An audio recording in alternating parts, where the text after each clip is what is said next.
guys, meron akong mga tips sa inyo. Ano ang pinakamadaling gawin para tumaas ang ating mga followers? Ang mga newbie dito kay Mita, dito kay Facebook, alam kong isa sa inyong pinapangarap ay papaano nga ba natin pataasin ang ating mga followers. Siyempre, pag once tumaas ang ating mga followers, ay magkakaroon din po tayo ng viewers. Kung take note po, kung ang viewers po ay papanoorin talaga yung mga video mo, and then kung ang video mo po ay engaging naman yan, and meron po yung mapupulutan ng mga aral. So, ano nga ba ang dapat po natin gawin upang tumaas ang ating mga followers? Lagi ko pong sinasabi sa inyo na lumabas po kayo sa inyong tahanan, pumunta po kayo sa mga malalaking content creator, or kahit po small content creator, kung may time ka naman makipag-engage, go!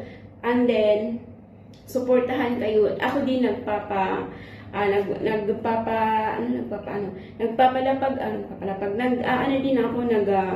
through promotion, kahit hindi pa isa-isa kasi marami kayo. So, syempre, pag once na pa isa-isa tayo, hindi kayo lahat masusuportahan. So, ang ginagawa ko ay meron akong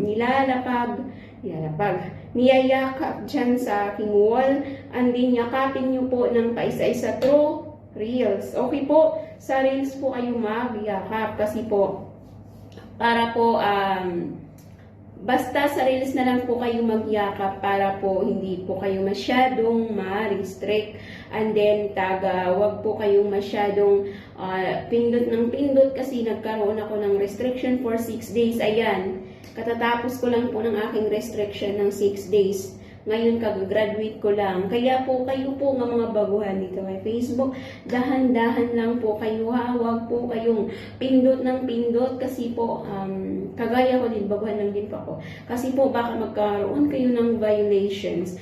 Kaya ako ngayon, nag-iingat na talaga ako. Kaya pagpasensyahan niyo talaga po ako kung hindi man po ako masyadong nag-engage sa inyo. Kasi po, gawa ng may trabaho po ako. Maraming salamat po sa mga nanonood ng aking mga video. And then, meron po akong mga konting mga real talk or mga konting tutorial dito. And din, kung marunong din akong sumayaw, ayun, sumasayaw din ako. Kasi yan lang ang dami nating may content ngayon, okay? Thank you for watching, and sana po meron po kayong napulot itong aking video. Kung may napulot po kayo, pwede nyo pong i-share. And maraming salamat po. God bless.